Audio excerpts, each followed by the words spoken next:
Video ni Kak Nora nak share demo aloe vera gel dalam usus. Ramai ingat air kosong dah cukup. Tapi tengok ni dulu. Kita punya usus, okay. Dalam usus kita tu bila kita dah makan-makan tu dia ada toksin-toksin tu semua. Kita makan kita makan apa sayur-sayur yang ada toksin tu kan, ada racun serangga apa semua tu. Jadi lama-lama dia akan jadi macam pekat macam tu lah. Okay. So jadi ini ibarat kita punya usus.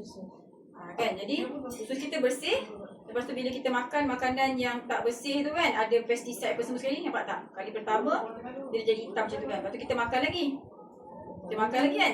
Jadi dia jadi makin hitam macam tu. Okay, so kita pun dengar cakap orang kata minum air banyak-banyak. Minum air banyak-banyak nanti usus kita bersih kan.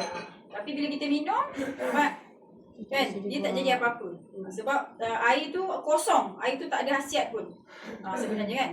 Jadi yang paling bagus kita boleh pilih untuk minum aloe vera. Okay. Minum aloe vera. So kita tengok apa jadi bila kita minum aloe vera. Kali pertama kita minum, nampak? Dah bersih. Kali kedua kita minum, nampak? Dah bersih kan. Kali ketiga kita minum, dia dah semakin bersih. Okay. Jadi aloe vera ni dia bukan setakat kat luar-luar tau. Dalam-dalam tu pun dia boleh cuci. Sebab apa? Sebab aloe vera ni dia ada lignin. Lignin tu maksudnya dia kuasa penembusan yang tinggi, dia tembus sampai tahap sel. Sebab tu produk-produk dekat luar sana, apa tu, skincare, supplement, dia akan letak aloe vera. Okay, bila kita dah minum aloe vera selalu, kita makan lagi makanan yang ada pesticide apa semua kan, nampak tak? Dia tak lekat. Sebab dalam aloe vera ni dia ada anthraquinone. So anthraquinone tu fungsi dia untuk protect, melindungi usus kita daripada terlekatnya benda-benda yang tak elok tu. Tapi bila kita tak minum aloe vera, dia jadi balik semula. Nampak tak, dia jadi balik semula kan? Jadi kita kena sentiasa amalkan ni. Aloe vera cuci lagi. Nampak tak? Macam tu. Okay, jadi macam orang kecil manis, orang darah tinggi, orang stroke semua sekali tu. Okay, kenapa dia makan ubat tak baik-baik? Sebab ni tadi lah.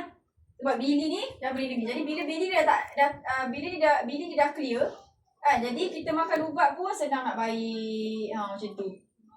Kan? Jadi untuk segala kotoran-kotoran tadi tu, apa kita kena buat? Kita kena minum aloe vera supaya hilangkan. Nampak tak? Lama-lama, nampak? Kan? Setengah cawan je dah settle dah masalah kita. Macam tu. Okay? So orang cakap bila kita minum air, kita dapat tenaga yang banyak kan? Kita dapat tenaga yang banyak. Tapi tengok apa jadi bila kita minum air. Nampak? Tak ada tenaga. Okay? Tapi bila kita minum aloe vera, nampak tak? Dia jadi cerah sangat-sangat. Bermaksud apa tahu? Dekat dalam aloe vera ni, dia ada mineral. Sebenarnya ini adalah ujian mineral. So bila dalam satu suplemen tu dia ada mineral, dia akan membantu untuk proses penyembuhan lah. Macam orang kecil manis, orang darah tinggi, orang stroke, semua je penyakit. Kanser, semua je penyakit. Macam tu. Okay?